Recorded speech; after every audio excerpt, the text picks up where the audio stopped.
Count money, man. Stack riches. Try and told him I'm a beast, bud. What's up, gang? Welcome to the G.R.I.N.D. Simon Arias here. Get ready, it's a new day. What's up? We have another episode of the G.R.I.N.D. and we got my man, welcome back, the ghost, Kelly Pavlik. Hey, thanks for having me back, man. Thanks for coming back, always brother. Always a pleasure. Appreciate you.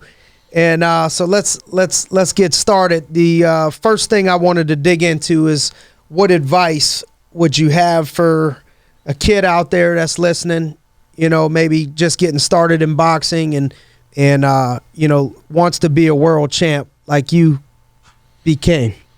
And, you know, I know you mentioned your son is 10 years old and starting to mess around with the jiu-jitsu and boxing a little bit. So let's say you're talking to a 10-year-old or a teenager and, you know, they're asking you, man, Kelly, what do I got to do to be a world champ? What would you tell them? Man, there's a whole bunch. I'd actually sit them down for a little while and talk to them. You know, the biggest thing is work. I think we mentioned this before, but you could be the best athlete in the world and you could have all the talent and skills out there. But if you don't have the work ethic that goes behind that and train, it don't get you nowhere and it only get you so far. And of course, you may start off and climb the ladder quick, but eventually it will catch up to you. That person out there that's working hard. So first of all, they need that. Second of all, even at a young age, you have to teach them the importance of keeping the right people behind you, you know, and having them back you. But I think those are the two biggest things. Like, you know, follow what you want, be a respectable person, be an honorable person, and go out there and put the work in and enjoy what you do. What do you think when you say have the right people behind you? You know, what do you mean by that? At every cost. We all know that you could get the people there behind you that could sway you off the path. You know what I mean? And you get people out there, especially as they get older. I guess it's more so having somebody consult them as they're going up the ranks or if they're, you know, talented. But you could take that also. What you teach somebody in combat sports or any sport is you can teach them life lessons through that too. No doubt. You know what I mean? That's one of the biggest things that we try to preach to people. As you know, I'm in the field now of being a coach myself, and that's why I want to teach to the guys that I'm training. You know, how to be respectable outside the ring, and you know, so all those qualities. But when a fighter comes up, I mean, we know when they have talent, and people know they have talent. You see and I don't want to offend anybody, but you see the leeches. You know, right off the rip, they make it obvious. They don't care. They have no shame. Yeah. But to these kids, they don't know that. You know, usually it's somebody that's a good amount older than them that approaches them and talks to them and tells them the world, and they agree with it, and that's what happens. So, yeah, I agree. What do you think a training regiment would look like? You know, for somebody that is not casually approaching it, but they're approaching it to be a champ. You know, and just talks boxing specifically. What would that work schedule look like for a week? Well, you know, it depends if they're amateur or if they're pro. No matter if you're amateur or pro, you got to put the work in. I mean, especially when you get to the level in the amateurs, like to the nationals and stuff like that, or international competition, you got professional amateurs in there. I mean, you got guys that could rock. You got 100 guys, fights. Yeah, you got guys that could beat Mayweather in a 3-round fight. You know, that's the difference. So you got to put the work in for that and treat your body right and do all the extra steps. And for boxing, you know, when you get to the pros and you start getting into the 10, 12 rounds, you're a contender and fighting for championships. You know, my routine was 7 hours a day, sometimes 8. You know, I would start off. That's what people miss. Exactly. That's what people don't get. Every day. You know, I hear guys, I'm not taking away construction workers, they work their ass off, and you know, I give them respect, but we started 3-mile run in the morning, followed by maybe 15, 40-yard sprints. Every jog was timed on a stopwatch too. So it wasn't like, hey, you know, it's Tuesday. I had a rough sparring session yesterday. I'm going to just go tiptoe through this run. You know, I had to run it. I had a person follow me in a car. You know, you get done with that, go home, rest a little bit. What did that jog look like for 3 miles? I used to do it on flat over there in Boardman. I did it in 19 minutes. Okay. You know, that's flying. And my 5-mile was like, that's a 6-minute mile. It's good. And I always, distance I could run.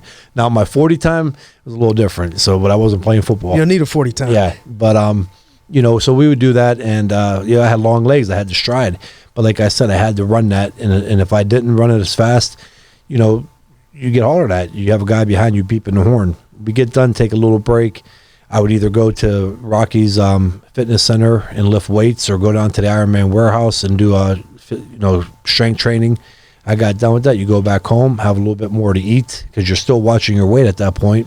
Go to the boxing gym for 2 hours, 2.5 hours. And then sometimes we cap the night off with either going down to the YMCA or, playing a pickup game of basketball or doing some type of cardio workout to maintain the weight and make sure it's down. So, if you add that all up throughout the day, 7, sometimes 8 hours. No doubt. Full tilt. And then how many days a week were you doing that? Monday through Saturday was pretty much 6 days a week. Thursday was a little easier because we didn't run. That was just a day to give the legs a little bit of a break, but we still had strength training, boxing, everything else. And then Sundays was my day to, reload. Recover, reload on food. We ate, even if I was 3 weeks out from a fight, we were pretty good on weight. So we fed the body. Carb up. Yeah. Carb up on Sundays and stuff. I think that's the part that people miss. When you're on the road to being a professional, is that nasty, gritty grind obsession. When you look at, in the matted room I have over here where I do the jiu-jitsu and the boxing, one of my favorite quotes of all time is on the wall. It's by Muhammad Ali. Yeah. It says, "I hated every minute of training, but I said, don't quit. Yep. Suffer now and live the rest of your life like a champion." Sometimes wish you had won. There's a saying too that they call with boxing, and I would use it for any combat sport. And it's so true. It says it has a picture of the ring. I actually got the tattoo, and it says the loneliest walk. And what that means is that's you walking in a combat sport in boxing. You're walking to that ring. You're going into that ring by yourself. I mean, you have a team. Don't get me wrong, and you have a trainer, and the trainer does his part. And the corner man does his part, but really at the end of the day, it's you, because those blows you're taking and the shots you're taking, and then the period of time after a fight, the recovery when you're all banged up, stitched up, nobody else is going through that though. Nobody starves themselves, goes into a fight drained, and goes through that. I mean, so you do have a team, all well and good, but I don't think people should say we in that fight though, because nobody was doing that. And people have to understand that when you train for a fight, that's what you got to really put in your head. Like, you got to put in your head, hey, if I get hit and I taste my spleen, and I can't call timeout, I can't call in this other player to come, substitute for me.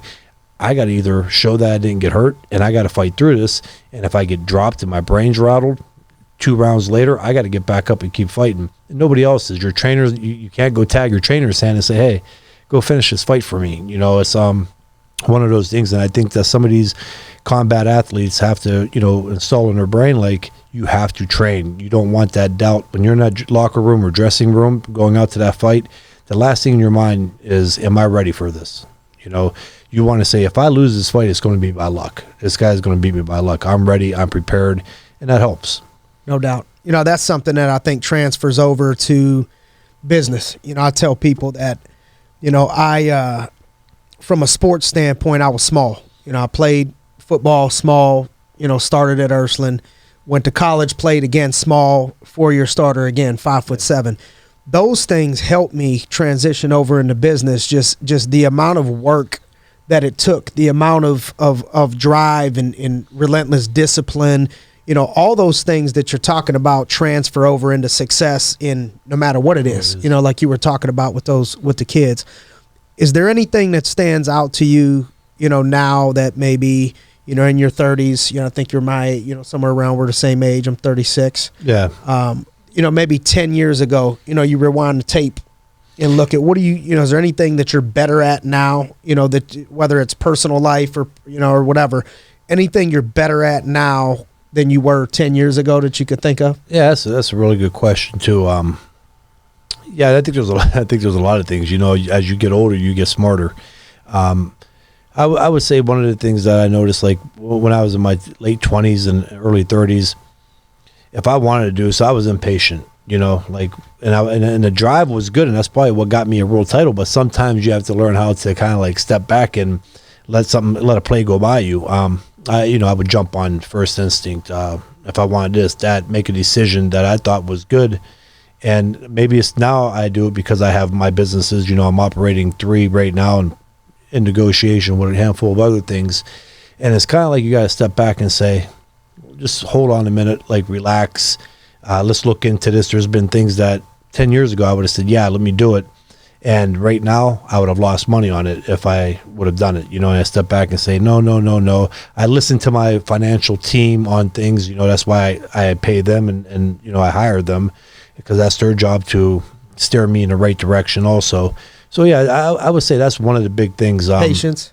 Yeah, I just think the maturity, you mature different from 20s. And then I'm sure when you're in your late 40s, you mature different from 30s, and so on. So it's one of those things that where I could say I think that I've matured mentally, and on some of the things that I do, my patience have been pretty good.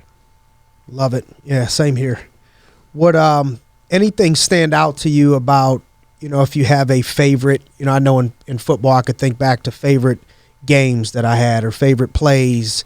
Is there anything in your career, that you could think of as maybe something that sticks out in your mind as, one of your favorite fights? Maybe you're fighting injured and you won, and you're thinking, man, that one I'm most proud of. People don't know about, because I knew going into that, I was in a jacked up situation, or I had a lot of adversity going on. Nobody knew, and I stepped in there. Is there any, one or two fights that stand out to you as maybe favorite memorable moments? Well, yeah, of course the world champion, because that's the world championship. But I would say the reason, and that's the biggest fight, obviously because I've won the world titles, and it was just the way that fight unfolded. But the biggest one I would say was right before the title fight, when I fought Edison Miranda. I was going in fighting a kid at the time. He was the most feared guy in boxing. Nobody wanted to fight Edison Miranda. He was knocking everybody out. Where was he from? Colombia. So he was the monster, and he was. And we went into the fight, and it was actually funny. At the press conference, he's talking about fighting Jermaine. Jermaine's talking about fighting him. And I actually at one point got up at the press conference to the podium, and I said, shit, am I even fighting tomorrow night? You know what I mean? Because everybody's talking Jermaine versus Miranda. None of the people, the top guys in the sports and the writers and everybody else, reporters, nobody was giving me a chance in that fight. Granted, I had a great record, great knockout percentage, but to them, I wasn't as tested, and this is Edison Miranda. And not only did I go in there and fight him and beat him out how I said I was. Big underdog. Yeah, I was walking in. Nobody even paying you no attention. Exactly. And everybody was talking about his power, and I kept saying in all the interviews, like, yeah, but my power, you guys got to know about my strength and power. And we went in there, and I said I was going to back him up. And, of course, even Larry Merchant on HBO said, Pavlik said he's going to back up Miranda, but nobody's ever done that. And I did. I went in there, and I knocked him out in the 7th round, beat him up for 7 rounds. So that one stands out because of how everything just went before the fight, how I was the underdog, and nobody was giving me a chance. What was your self-talk, in your mind? You have these conversations, when you're doing things like that. Yeah. What's the self-talk in your mind, that quiet voice is, anything that you can remember saying and playing to yourself, just, that self-conversation. Yeah, we went into that one. That's going back to the last thing I was talking about. We trained like animals for that fight, or I trained like an animal for that last fight. See, I'm gonna have it. I trained my ass off for that fight. I knew that Edison Miranda, he lived up to it. I mean, you could just tell when you fight. Sometimes they say you got to wait till you get in there and get hit by him, but I could tell that he had power. But I knew our game plan was to go in there and take shots, because we couldn't fight Edison Miranda. He was more dangerous when you try to move on him from the angles that he threw his punches. So in other words, it was kind of like putting on your bulletproof vest and saying, you know what, I'm taking. We're shooting. Yeah, we're going at it. Yeah. And that played in my head in the locker room too. Like, you have to understand. I mean, I'm going in there fighting a guy that's at that time he was the middleweight version of Mike Tyson, and here I am saying, I'm going to take the fight to him. So it was weird. I just knew I had to believe in how I trained for that fight. I talked myself into knowing how strong and how big I am, and actually, at the end of the time, walking down to the ring, I ran to the ring, actually. I mean, I scooted. And it kind of was like, can he take my punch? That's the question. I'm tired of everybody talking about his power and everything else. This is my opportunity to show everybody, can Edison Miranda take Kelly Pavlik's power? And that was the big thing going into that fight that I took out of it. So, yeah, in the locker room, I mean, there's a bunch of things going on through your head. Of course, you're playing the worst situation that could happen, fighting a guy like that. Then you're playing the best thing that could happen. So just, you have to just kind of control that thought process. Yeah, You know, I quiet the slowed noise. down a little bit. You know, you mentioned about the, you know, the title fight, you know, specifically, you know, Jermaine Taylor. And, you know, I think that's probably the one that, you know, is in most people's minds, you know, they remember the most. You know, I could tell you, you know, certain things people, you know, they ask, you know, where were you at, you know, when this happened? You know, I could tell you where I was at, you know, when that happened. You know what I mean? I was in my house, you know, screaming, you know, in Cleveland. You know, I know exactly where I was sitting, you know, where the TV was faced, you know, everything. And, you know, what from your perspective, you know, people getting an inside look at that, you know, when you got knocked down, what, you know, if anything, is the conversation in your head when you survive, you know, the round and you're in the corner, you know, what's going through your mind in these moments? That's kind of, you know, like what the question Larry Merchant asked me that everybody says was the greatest reply back on HBO when he goes, what was going through your mind? And I go, Larry, you really want to know what was going through my mind? Oh shit, this is going to be a long night. That's kind of what it was, you know, and that's true. That's what was going through my head. Nothing about getting knocked out. You know, it's weird how that happens. You know, like I didn't go, man, I just got knocked out. I'm going to get knocked out. You know, what do I do? I didn't go into panic mode. I stayed focused. I got up. I smiled. We made it through that. You know, my biggest thing was, it was one of them shots, equilibrium. So the equilibrium shot is, it makes your legs go. It don't make you foggy, you know, mentally. So I was there. I could actually hear everything everybody was saying. And in that 10-second count, or that 8-second count that he was giving me, I kept remembering what he was saying in the locker room, that he will not stop a fight if you could show that you could hold on, grab. And of course, I didn't know how bad I was until I went back out there and I got hit with a little shot. You know, my legs went again, and I caught my balance. But at that point, you know, it was more of a confidence thing. Like, all right, I'm up. I survived that. And I think the biggest one was that mentally breaks another person too. Oh, absolutely. You know, when they, you know, rock you a couple times and they think you're out, and they're like, damn, this dude's like Freddy Krueger. And I don't think that really, I don't think that played a role in that second round. I think Jermaine still had adrenaline running even to the last bell, to the final bell of that round. I think the third round was the one that zapped the soul from Jermaine Taylor. When I came back out the very next round and threw 99 punches, 100 punches at him, and I just pinned him in the corner, I could actually I could feel the energy come out of him. Like, in other words, in his head, what do? I hit him with everything that I had. I'm tired. He's strong. He keeps coming forward. And I think that right there was kind of the end of the fight without it being the end of the fight. Yeah.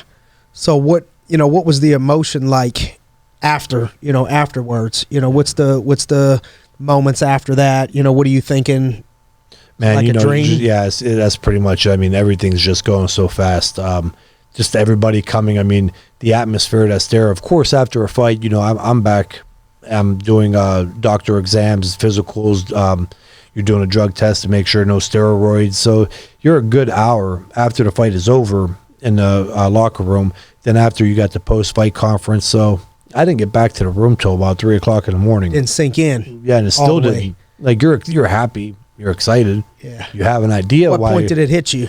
Man, it didn't hit me. Holy shit, I'm a world champ. It didn't hit me till. Look what I just did to get there and make it through, you know, from the fight prior, and that, you know, pretty much underdog the whole situation the whole time. What from a comeback to underdog to a comeback, and when did it hit you?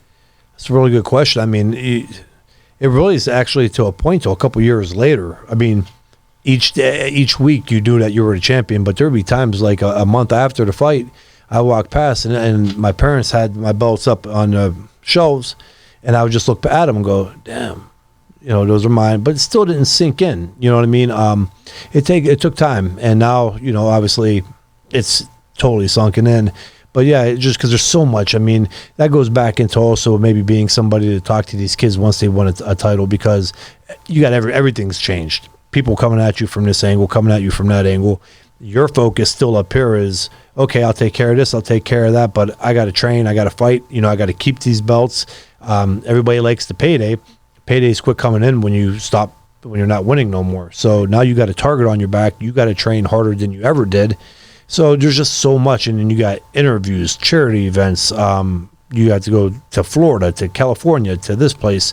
It really becomes demanding on that fighter. And if they don't really have an idea, and you could tell them, because it happened to me, I've always been a person that took in. I listen. And people goes, hey, shit's going to change on you. And I'm going, yeah, I know. Of course you know, but you don't know till it happens. It's just a whirlwind. And, so everything kind of was crazy on it. And you didn't have time to really sit back and let it set in what you really just accomplished. And that even goes to, for a while there, for probably up till 2017, people would talk about the second round, and I would go, well, you know what, like that ego thing. Well, if that knockdown didn't happen, it could have been this and that.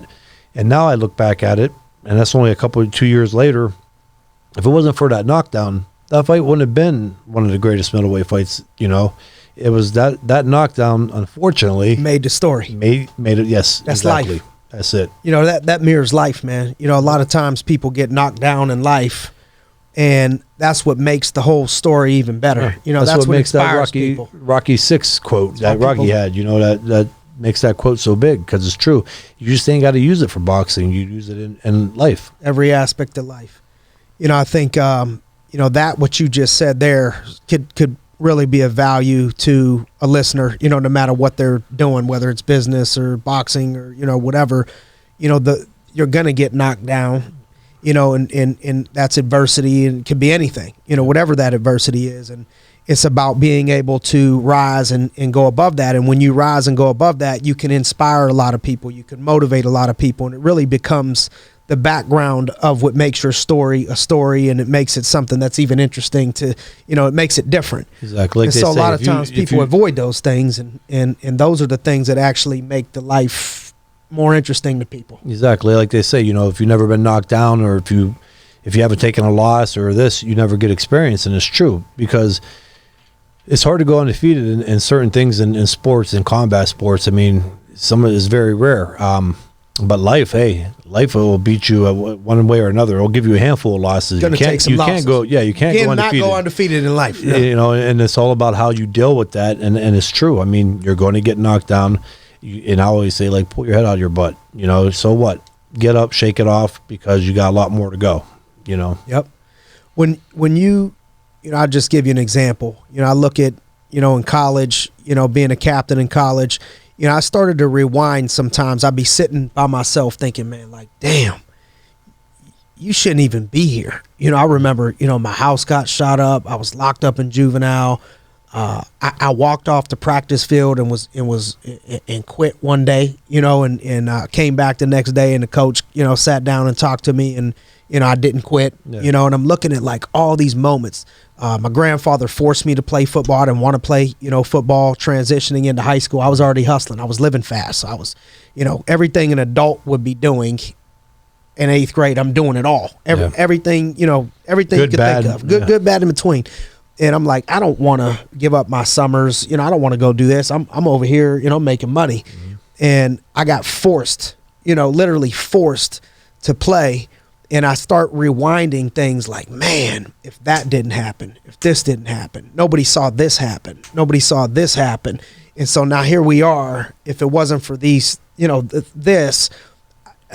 these moments that nobody saw, nobody even knows unless I tell them, these mental battles, this story where I could have quit, this story where I would have gave up. This is how I even got introduced to doing it. I didn't even want to play.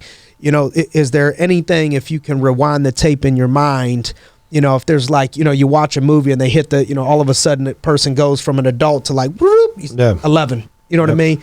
Like, is there a couple moments that stand out, to you that's like, man, holy shit? Yeah, there is, and a lot of them were in the good times and a lot of them were in the bad times. No doubt. It sometimes makes you wonder, like, I don't know how spiritual or religious anybody is and who's ever God or whatever it is, but I believe in, there's things happen for a reason, and it's weird. There's too many things happen for you not to think like that, and there's been a lot in my life, moments that have changed and things that happen where I'm going, why did that happen? Why did that unfold just like that? Like, why did this play out this way? It's too hard to get into like the exact ones, but just the things leading up to boxing, the things leading up to when I was playing other sports and how I got into boxing, my brothers, my parents, everything else, some of the troubles I got in, like, some of the things that I didn't get in trouble for that I did that was stupid. You know what I mean? Like where I didn't get seriously permanently injured. Yeah. You know, you just always Give think me a about couple examples. Well, you going out, you know, sometimes driving, playing on certain vehicles. I know, you know, I wish I had some like good stories, you know, but really I'd never really gotten that deep of stuff. You know, but you just the stupid things going out with your friends, drinking, and some of the things that you doing that, you know. I can be dead honest. The last thing that I got in trouble for, which was, again, it was bullshit, and but I think it still happened for a reason. You know, I was retired. I was out having too much fun, and I think that, yeah, I didn't get in trouble, and it was hard to get me in trouble, but I think it was a break and a pause that I had for that year of my life. Okay, and I'm talking about 3 years, 3 years ago, 3.5 years ago. That happened because I think that it was going to a point where I wasn't going to be able to grab that back, and it was going to hurt me good, probably permanently, or maybe even taking my life, and being honest. And now you fast forward to 4 years, and I still have my fun, but I'm over here and I got businesses. I'm really like a grown up again. Was I able to those years after I retired to do what I did? Yeah, I was retired. I had the money. You know what I mean? Still to this day, you know, can I do whatever I want? To a certain point, yeah. But it comes to a point where you got kids. I got my kids, so let me stay in the right headlines for them so they ain't got to endure all the shit. Let me go out there. I'm not done. I'm not done giving back. How many kids you got? 2, 13 and 10. 13 and 10, yeah. Boy and a girl? Girl and a boy, yeah. Girl and a boy. Yeah, my daughter's 13, my son's 10. And, you know, like, I didn't... What have you learned from fatherhood? Oh, well, you think you know love until you have the kids like that. And then I've learned that you have a lot of heart attacks in that period of time, too, you know, with kids. You know, it becomes consumed. It's crazy, like, the worry. You know, not that the kids are doing anything bad. I think back to your parents like, oh, my God, this is what they felt for me, and this is what I did to them. Absolutely. You know, I'm sorry. You know what I mean? My bad. Absolutely. And I know that they're still only 13 and 10. You know what I mean? I know that my ass up into my early 30s. 13? Yeah. It's coming. I know. You know, I'm already seeing the attitude change. But, yeah, I mean, but even since they were, you know, kids, you like, no matter what it is, okay, you get them at a stage, and I remember saying, this is going to change. So quit getting mad about like having to change a diaper and crying, and you can't figure out why they're crying because they can't talk. So then they get out of that stage and you miss it, and you go into a new stage where you get all these new worries, and it just keeps happening like every year. And I know, like I said, into my 30s, how I was. I know it's going to probably be like that with them too. You know what I mean? It's life. But yeah, so I would have to say that. I mean, that's one of the things. Like about 3 years ago, when I had that little break in my life, like, okay, you know, because I was on the borderline of getting in trouble. And I had that period of time where I wasn't out drinking or hanging out with my friends, and I was kind of just like in that spot. And I really started thinking, you know, almost like a meditation. I would sit there and just go, I'd be pissed off, don't get me wrong, but you start seeing everything clearly, and you start realizing. And my big thing was I worked way too hard. Well, you know, I mentioned the kids. I worked too hard and I accomplished too much. Let me go back out there now and keep doing. And I always like to challenge myself. And I always like to go out and do new little ventures to see how I could conquer that, or, you know, to what point that I could, you know, do this and do that and make it successful. And so far in my business career, I've had What are you doing right now that you're venturing off in? Anything you're excited about? Yeah, man, I got an app that's out. You know, a box fit, Sweet Science Plus. Sweet. Yeah, I mean, it's really. So how do I get that? Can I get it on here? Yes. You got Apple? I do. Okay, yeah. I'm getting it right now. Let me see. All right, so I'm going to the App Store, and I plug in what? The Sweet Science Plus. The Sweet Science, SWEET. Yep. All one word. Yep. All right, I'm gonna screenshot it in case I don't. Should come up. Service in here. Boom! I got it. Yeah, absolutely. That's Bam. it. So yeah, I just launched on the 29th, my 12-year anniversary of the world title, and you know, we're still in the final progress of that too. It's out there. We're gonna have it on for the Android here, hopefully in the next couple months. You know, I was going down. Billy Lau is the kid that's in there, so that was a big thing with the app. you got a world champion. I think I remember seeing. You don't have Billy Blanks doing it or just other guy. You got like a former 3-time middleweight champion, Billy, who was IBF light or welterweight title contender, and we're showing you how to fight and how to do the punches the right way.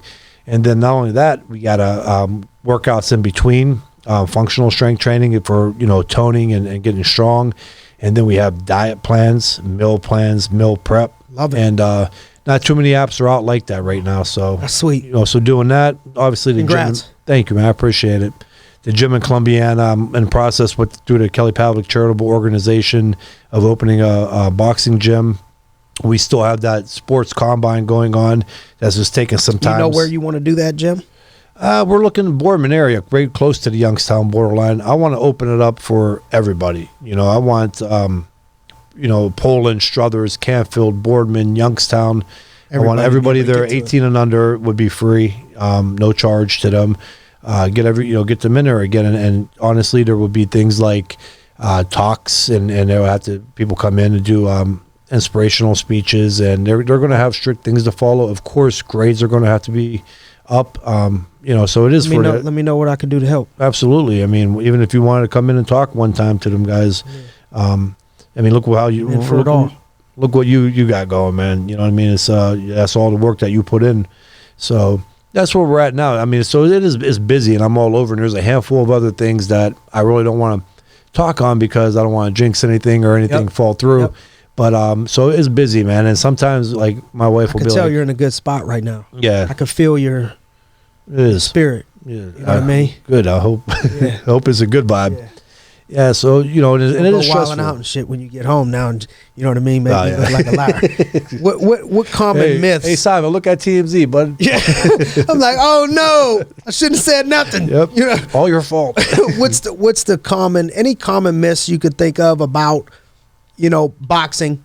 From people that don't really know the game. Is there any common myth about boxing? I could think about insurance. I could give you a bunch of myths that people think. You think insurance, that it ain't nothing like what I got going on. Yeah, it's completely opposite of what people would think. People think you make it to the NFL. People that don't know the game, they think you're just automatically rich. I think that's a myth. You know what I mean? From people that so is there any, things that you could think of that's maybe fortunate a myth? Part for me, I could, with other professional sports, sometimes I get in arguments with people. You weren't a professional football player. Well, I kind of know how that goes around, though. And, it's a professional sport. And I've been friends with a lot of guys that have been in the NFL. But, the thing with boxing is it's kind of hard to answer that question. But it ain't. It's a good question. I would say the one thing when somebody says, my hands are registered or lethal weapons. That's news to me because I never had to, go register my hands. I don't know what they mean by that. Granted, if you're a world champion or a big-time boxer and you go punch somebody in a street fight, self-defense or not, chances are the judge is going to know what you do for a living. But as far as that's one of them. I hope that could be something. And then I want to tell some of the people, when you come up to me and tell me that your uncle was a Golden Glove boxer, that's kind of like Golden Gloves is just one part of amateur boxing. It's not even the biggest tournament. Yeah. So that tells me right there that they weren't really educated. Yeah, educated, or their uncle wasn't, because obviously the uncle told him that he was. So that tells me that he wasn't pretty much an amateur boxer, because he would know that the Golden Gloves is one of the smaller tournaments. I really, I thought about that when you were asking me just now. Like, I was really going through it. I'm trying to think the myths. Taking a fall. I can't speak for back in the day, the 40s and 50s when the mob ran it, but I know that it's really hard to fix a professional boxing match.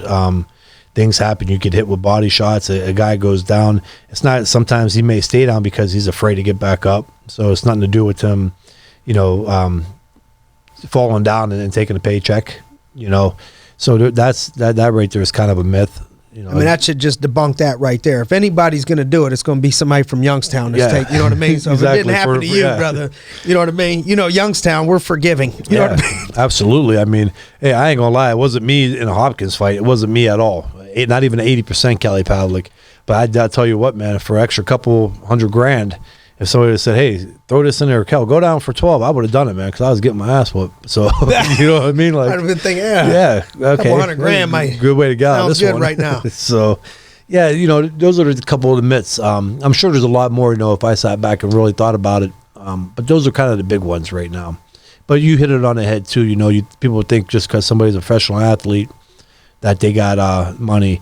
It's work to make money, and if you in boxing. If you're not a world champion and you make money, unfortunately, you're just a very exciting fighter that brings people in the stands and sells pay-per-view, and you get paid a lot of money because you get beat a lot, you know, and beat up on. So that's kind of, and you might stand a chance of upsetting somebody. So I don't know how much you really want that. Yeah, the money's great, but you know, 20 years down the line, if you can't count it, it's not fun. No doubt. You know? Would you want your son to do it? No, not at all. You know, we talked a little bit right before the show, you know, before we went on. I want him to learn it. I want him to learn self-defense, and I just don't want him to go learn boxing because, again, I think with any young kid, if they just went and learned how to punch and they went to school or on a playground, and have that false self of that boxing self-confidence, because if I take you down, or you got a wrestler, then what? Exactly. And and it goes even for wrestling too, though, you know, when they get into the MMA. Yeah. So I want my son to learn what it feels like to get punched and learn how to react to getting punched and not be shell shocked. The same with a wrestler. A wrestler might be good, but if you get on the ground, punches still are thrown on the ground, and if you start hitting him in the snout and in the eye, the stomach, how is he going to react? Is he really going to be able to use all the techniques that he learned? Is he going to cover up and take the punches? I always say it's pretty equal to taking a guy, that baseball player, and letting him go and he got the perfect swing because he does it 90 times a day, all day, every day, 4 times a day, and his swing is pitch perfect, and then next thing you know, you take him out there and you get a guy that throws a 95-mile-an-hour fastball followed by a 12-6 curveball drop. He's not going to know how to react to that. As soon as that ball comes zinging past him, his swing is going to be ugly. He's going to do everything possible to hit the ball, and it goes the same way in combat sports. Yeah, you could go look pretty hitting the bag and shadow boxing or doing what you're doing, but when you start getting hit, Mike Tyson said everybody got a game plan until they get hit. Punch in the face. Yep. So I want him boxing. I don't want him fighting though. I want him to learn that for self-defense reasons. Yep. I don't want him, but I do not want him to make a career of it. I would not want to see it. What is there any? Give me one thing you ain't good at. What are you not good at? Golf. Algebra. You're starting to try to help the kids with the homework, and you're like, I'm gonna have to call in reinforcements. I was a parent. I've been doing that. Yeah, I was a parent at the right time, man, because thank God for Google. Hey, I'm telling little Kelly and Sydney, hey, listen, don't pray that your teacher don't ask you to explain how you got this answer, but this is what the answer is. I don't feel so bad. That's what I let the wife do that part. History, I like history. I always did good with that. Those subjects, English, science, I like that. I know that as the kids get older, it turns into biology, I think, or whatever else. But at the age like my son right now, it's fun helping him with that because I enjoyed it, and I've always did good in those subjects. But the other ones, man, was not my cup of tea. Your wife from Youngstown? Yes. Yeah, went to Wilson. So she graduated a year after me. And so she was South Side then. Yeah. She went to Wilson, which is where you grew up, but you went to Lowville. Yeah, I went to Lowville on open enrollment. So that's how, the people. Our boy over there, I went to school with him too. Was the MVC or the one? Taft. Oh, Taft on the South Side. Yep. Yeah. People think, he went to Lowville. That ain't the whole story. You know what I mean? Because I get it. Just like me, I went to Ursuline. Okay. That ain't that's still Youngstown. That ain't the whole deal. You know what I mean? That ain't the whole story. So I get it. Yeah, I used to be funny. I used to tell people about the Lowville thing. Like my brothers, they graduated from Wilson. My brother Michael graduated in '94, and that's right when South was closing. His senior year. But like my parents said, they weren't going to take him out of Wilson his senior year. Right there. My brother Ricky was already a freshman. They're not going to take him out in high school. Me, I was going into 7th grade, and I remember them saying, "You're going to Lowville." I'm going, "What did I do? Why you shipping me off to a different country?" I mean, I didn't know. That's a whole new world. Yeah. And even when I was going to Lowville, I was still 15, 16. I still didn't hardly ever leave the South Side. I guess it's like one of them things when you're from that area. Everything I did. If I trained, I went to the gym or went to school, came home, trained, went and played basketball with some of the neighborhood kids, football, things like that. I never really left until I got about 17, 18 and got my license. Then it was all hell broke loose. Yeah. You know? Everybody's like, we should have kept him on the south side. Yeah. Yeah, I think, when you see, I know for me working with the youth program and stuff back home, I know when I see the token white kid there, with all the black kids, he got to be tough. Yeah. You know what I mean? He had to be, you know what I mean? Because I know for me, growing up around, on the east side and stuff, I was around most people that didn't look like me. You know what I mean? And I know that started to give me a little chip, on my shoulder and what comes, what comes with that. So yeah, and there was no break, Probably why you're a little goofy. I boxed, and there's not many at that point young white kids in there, and then I was a sight to see too. You got to understand, I was tall skinny. as hell, skinny, pale. Yeah. I mean, I was an easy target. Guys, they used to find out they were fighting me, and they all start giggling and pointing their fingers at me, laughing. And I'll never forget the one older black guy. They got to give you extra drive right there. It did, and the one older black guy from Cleveland, Johnny Duncan, he was a great man, and he would say, "You don't know what you boys are laughing at." And he goes, that white boy going to kick your ass, and I would go in there and do it and come out and win. But yeah, it was tough, man. Now growing up in my neighborhood, it wasn't that bad. It was, a lot of guys like me, and it was kind of one of those things. But it was a tough, rugged area. You had kids that we pick up. We play hockey, roll hockey in the driveway. You got hit, checked, and it was with a pop can. Something like that. So probably either a Fago or a top pop can. Tell me something that's true, that you think is true, that almost nobody agrees with you on. I could see you being opinionated. Anything you could think of that's true that most people, 8 out of 10 people wouldn't agree with you on. Is this a question that you're trying to give me some shit for? We could delete it. You know what I mean? This ain't going live. No, that's a good one. You know what? I don't know. So I really don't. Okay. I don't know how many things are really true anymore. You go on the internet and you find out all these different things are being debunked. Well, how about this? You mentioned, spiritually, I'm not sure where everybody was at. Maybe 10 minutes ago, you talk about, something spiritual. Let's say, if heaven exists, what would you like to hear God say about you or to you when you enter the gates? Come in. Just want to know you made it. Come in. We made it. Come on in. All right. Yeah. Kel, you took the long way to get here, bro. So, yeah, that is true though. I really would want to hear that, but I don't know. I guess the good, because everybody knows the bads that everybody does, right? That's life here on Earth. Well, especially when you're in the limelight. Exactly. That's here in this world that we live in.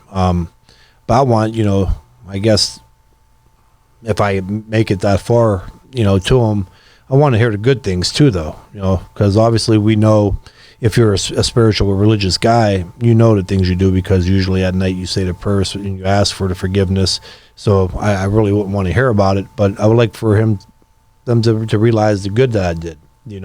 We want that here too.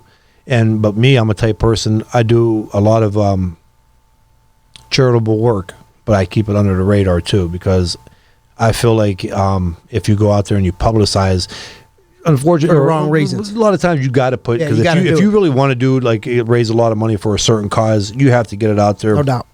And that's part of my charitable organization now. And I used to do golf outings for all different types of charities too. But there was a lot that people didn't see under the radar that I did. And because I didn't want that attention brought to it, it was more so out of my heart. Yep. And those are the kind of things. Or when I see somebody struggling, I want him to know how I feel, that I don't like it, that I feel bad, because I do. I think that's feel empathy. Some of the times on this plane that we're at now, that gets the best of people too, because sometimes that heart has landed me in situations that it shouldn't have. You know what I mean? And then you use that repent kind of thing, why am I going through this when I was doing it out of a good reason, or thinking it was a good reason? But that is a good question, and I guess that would be what my thing would be like. Did you notice what I was going through. You know, when we pray, do we have to talk out loud to you so you understand, or can you read our mind and what goes on in here? I guess, so, you know what I mean? Like deep thinking, really. You know, you talk about being a parent, you know, you got a couple kids, you know, you talk about coming up in boxing, you know, outwork people, you know, the work that goes into it. And then also you would tell that person, you know, you got to have the right people around you. Yeah. You know, I know a big part of, you know, one of my struggles that eventually I would be able to succeed at was to, you know, this is a big thing to me. Loyalty. Yeah. You know what I mean? It's on my ribs. You know, it's something that I think people that have been around me for a long time, most know that would be a word you would probably use to describe me. I would think, and you know, I had to learn how to pull myself away from certain circles where, in order for me to go to another level in life and help a lot more people, I had to remove myself, you know, from some of the things that I was doing, some of the people that I was doing it with. Yeah. And then later on in life, as we got older and matured, I would be able to bring some of those folks back into my life and come back around. But I had to go. I had to leave.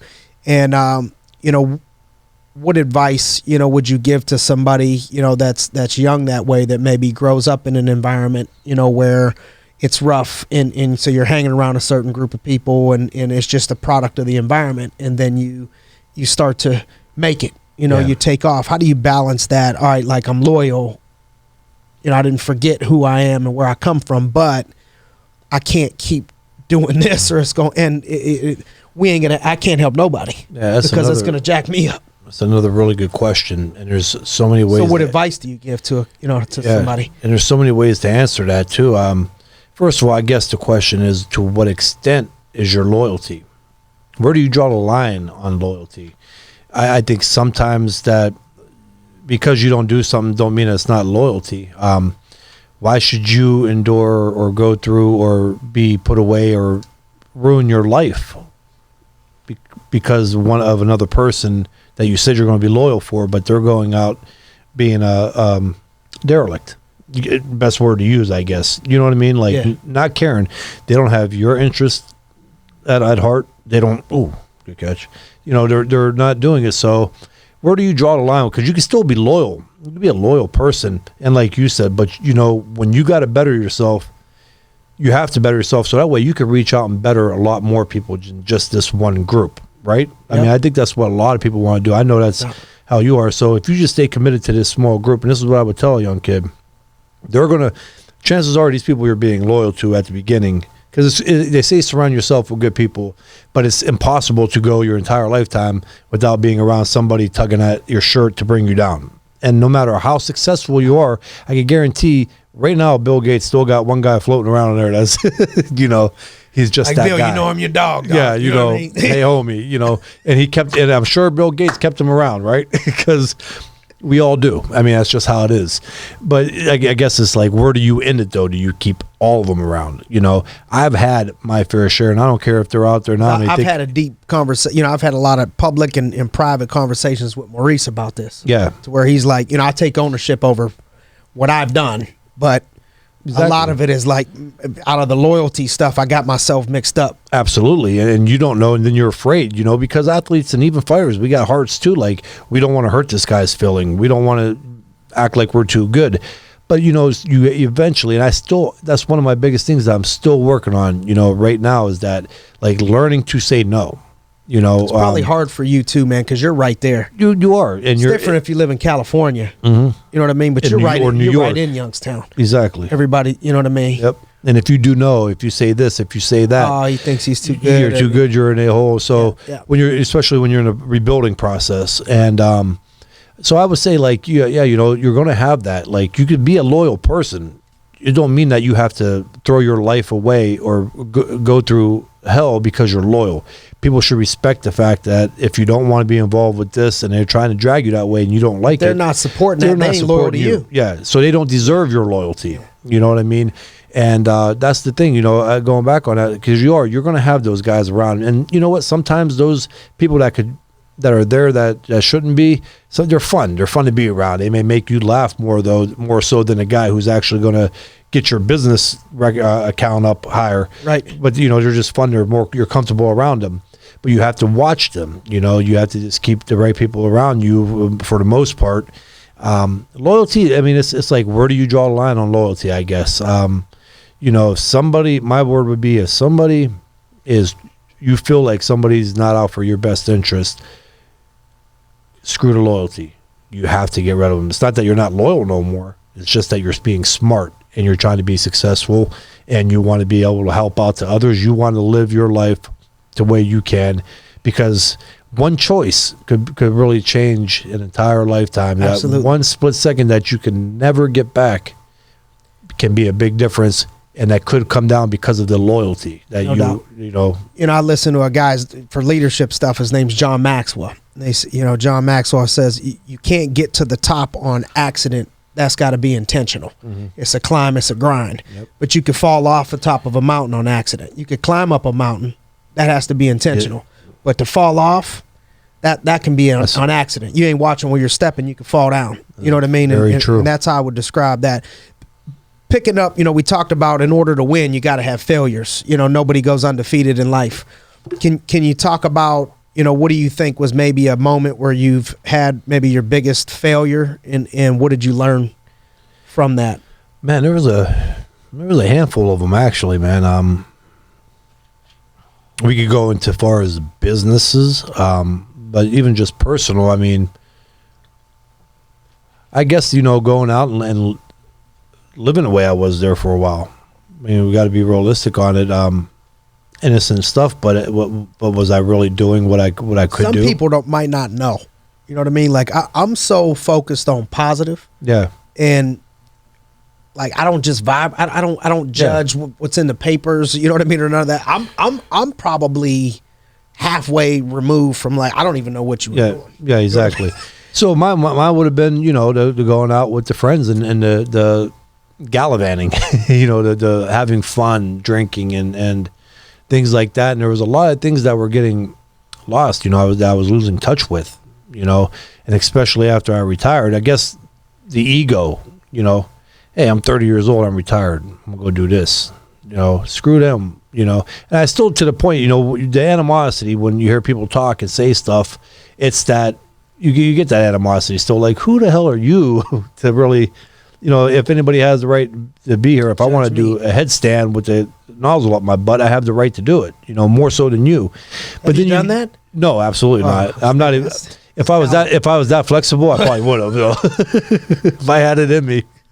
So damn, Kelly, you need a lot of core strength on that. But so that was like one of the things. But you also have to get out of that mindset. Going back to like what I said. The last 3 years has been like a grind. And I'm having fun because it's on my time, my clock, doing what I want to do. But it's also keeping me busy. You know what I mean? And it's like a new venture. It's a new challenge for me. Yeah. And but you have those in your life, and obviously the legal issues come from it, And then when you're in the spotlight, like the average person in Youngstown does a lot worse than what I do. And I took I was talking to somebody the other day.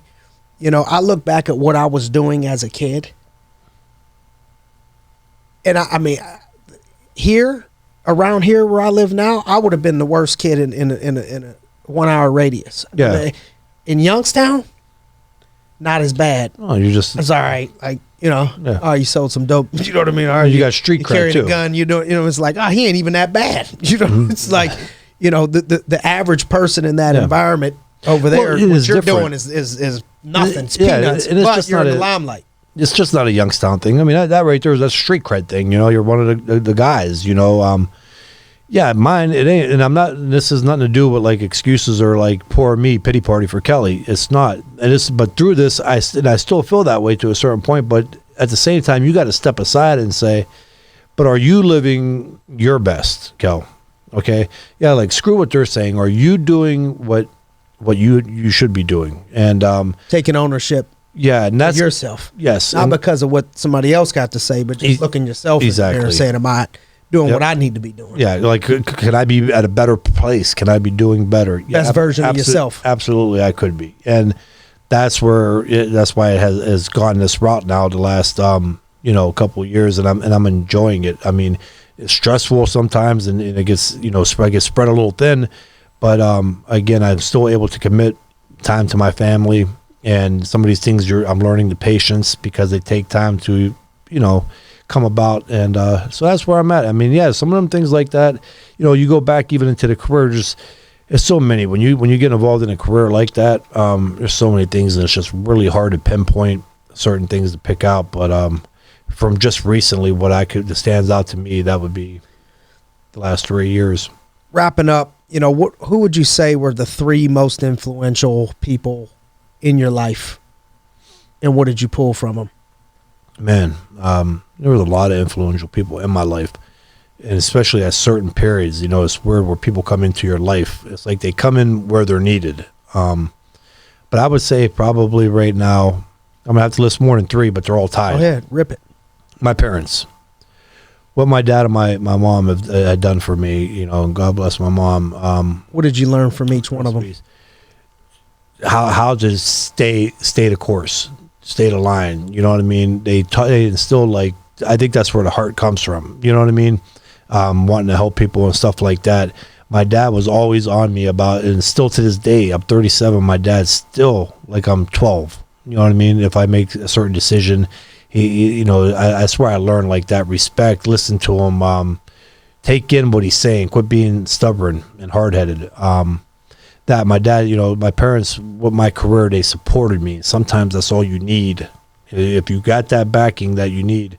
And they never overstepped anything. They never crossed the line. My dad didn't come in as my trainer or manager. He stayed back, but he made sure that everybody had, my interest and best of mine. And I would have to say that my grandmother was another one. And I still to this day repeat the sayings. She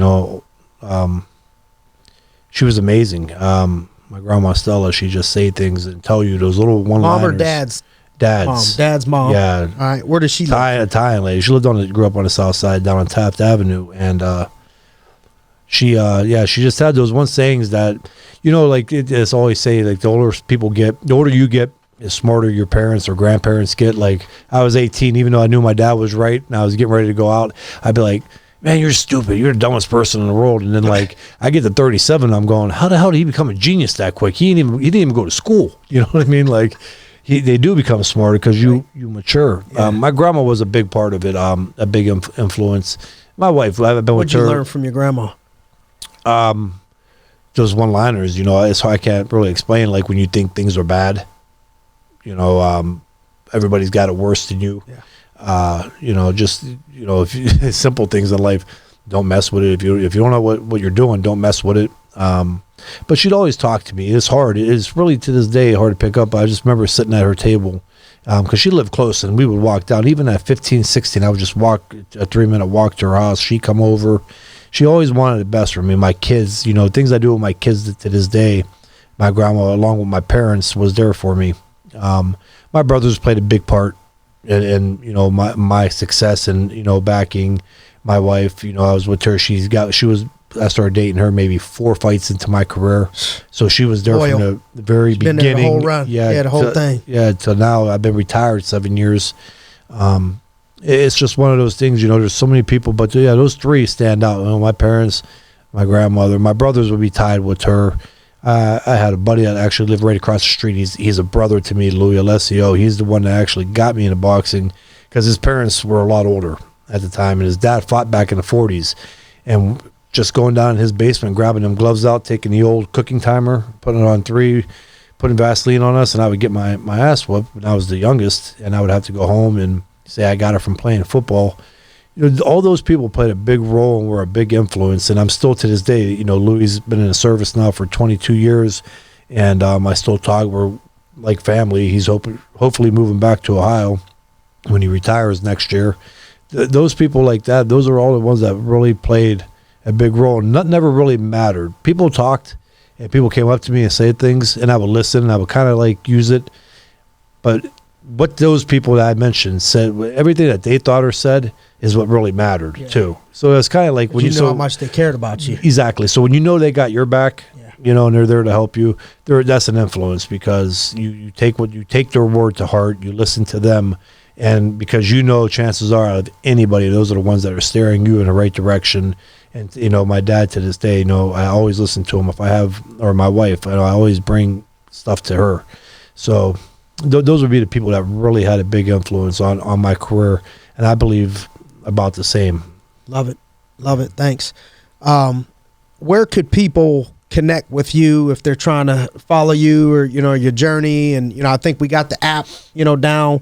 Where would somebody be able to follow you, or you know, connect with you online or something? Yeah, you go to my Instagram's pavlik.kelly. Facebook is, you know, Kelly Pavlik, a handful of accounts, but they can find which one. The punchline, what Kelly Pavlik and James Dominguez, I say the best way on that is, you know, just go to punchline.live, and it takes you to all of our old shows, upcoming shows, interviews, things like that right now. And then the Kelly Pavlik Charitable Organization, which is being formed right now, and we're going to be doing fundraisers. We'll keep everybody posted on that. When, you know, anytime that there's an event, we'll let everybody know about it. So love it. Love it. What do you think about the new studio? This is laid out, man. Last time we were over there with a picnic table. Yeah, this is nice. And you know, I still got a picnic table for mine. I do it out of my gym. I just got a little green screen behind me, but you got it going on here, man. I can stay here. That's why I was saying, I go, why only an hour, man? I'm sitting here with all these beautiful colors, and this is nice. Appreciate you, man. Yeah. You know, to have somebody, you know, I know you've been on Joe Rogan, and you know what I mean? I saw you on Rogan. And this is a lot nicer than Rogan's. And I got you. You know, I got you to roll, you know, to roll with me. So thanks for coming down to rock with me today, brother. I appreciate it. I know you're pulled in a lot of directions. So thanks for joining us on another episode of Grindcast. Get ready, it's a new day. Count money, man. Stack riches. Try and told him I'm a beast, bud.